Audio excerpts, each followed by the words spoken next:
Fortifikasi pangan adalah proses penambahan zat gizi mikro seperti vitamin dan mineral ke dalam makanan sehari-hari. Tujuannya adalah untuk meningkatkan kualitas nutrisi dari makanan yang dikonsumsi oleh masyarakat. Manfaat dari fortifikasi pangan sangat besar. Dengan meningkatkan asupan nutrisi, kita dapat mengatasi berbagai masalah kesehatan, mulai dari anemia hingga kekurangan vitamin yang berdampak pada penglihatan dan sistem kekebalan tubuh. Inilah sebabnya mengapa fortifikasi pangan menjadi strategi utama dalam menangani masalah gizi di seluruh dunia.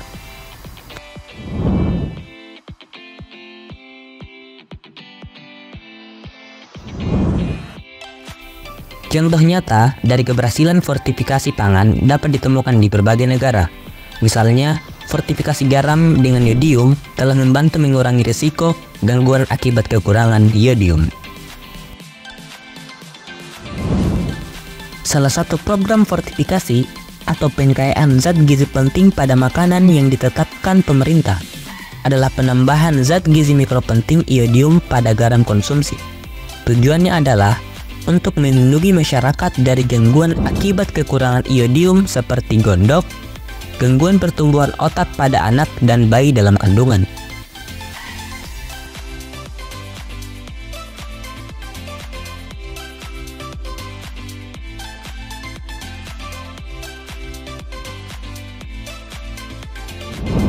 Jadi yodium ini berperan terhadap produksi hormon tiroid, sedangkan hormon tiroid ini memegang peranan penting ya untuk perkembangan otak, perkembangan organ, kemudian juga pertumbuhan anak, sistem pencernaan, metabolisme tubuh, kemudian juga mengatur suhu dan juga kontraksi dari otot. Kalau seandainya kehamilan, yodium ini juga sangat penting ya untuk perkembangan otak, saraf, dan pertumbuhan dari bayi itu sendiri. Jadi memang selama hamil, kebutuhan dari ibu hamil itu meningkat karena dia memenuhi kebutuhan untuk dirinya sendiri dan juga untuk bayi yang dikandung di dalam kandungannya.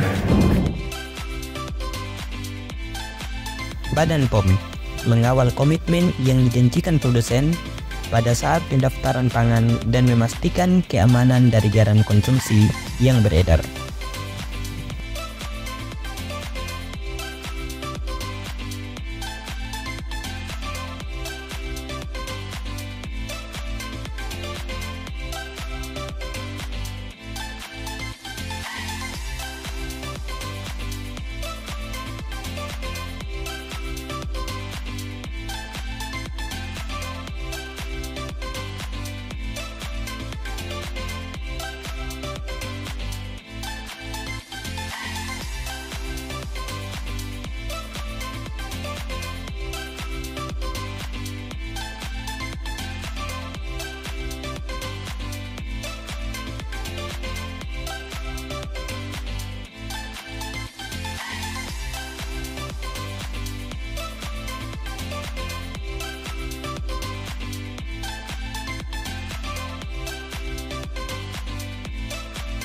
Sementara, fortifikasi minyak goreng dengan vitamin A telah membantu mengatasi masalah kekurangan vitamin A yang berdampak pada kesehatan mata dan sistem kekebalan tubuh. Jika bayi dan anak balita yang kekurangan vitamin A akan mengakibatkan gangguan pertumbuhan, menurunnya daya tahan tubuh, meningkatkan risiko kesakitan dan kematian akibat infeksi, serta meningkatkan risiko kebutaan.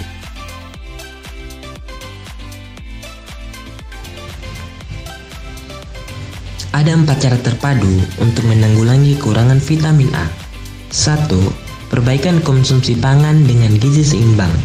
Memperhatikan asupan yang mengandung vitamin A tinggi pada buah-buahan, sayur-sayuran, dan lauk pauk. 2. Suplementasi, yaitu pemberian kapsul vitamin A pada anak balita di posyandu. 3. Fortifikasi vitamin A dengan minyak goreng sawit. 4. Perbaikan kesehatan lingkungan dan pengolahan air bersih, sanitasi, serta perilaku hidup bersih dan sehat. Pada proses fortifikasi, dimulai dengan pengolahan kelapa sawit secara higienis, kemudian dilakukan penambahan vitamin A secara terukur. Untuk menjamin kualitasnya, petugas melakukan pengujian laboratorium secara berkala, dan setelah melalui proses pengujian dengan teliti, kemudian minyak goreng dikemas lalu dipasarkan. Minyak goreng dengan vitamin A siap dikonsumsi oleh masyarakat Indonesia. Hasil pengujian membuktikan bahwa vitamin A pada minyak goreng tidak hilang setelah digunakan secara wajar.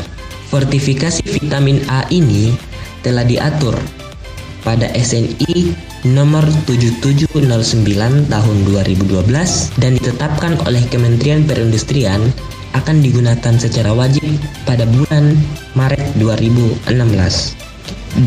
Dengan asupan vitamin A yang baik akan menunjang kesehatan ibu dan anak pada 1000 hari pertama kehidupan, yaitu masa dari mengandung hingga anak berusia 2 tahun.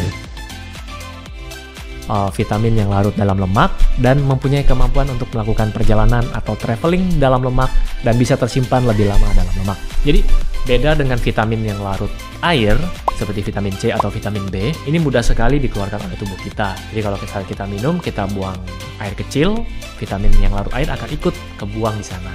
Beda dengan vitamin yang larut lemak seperti A, D, E, dan K. Untuk kali ini kita bahas vitamin A dulu. Manfaat vitamin A. Jadi ada beberapa, mungkin yang bagi Anda semua yang masih ingat pelajaran waktu masih sekolah dulu, vitamin A itu baik buat mata, ya.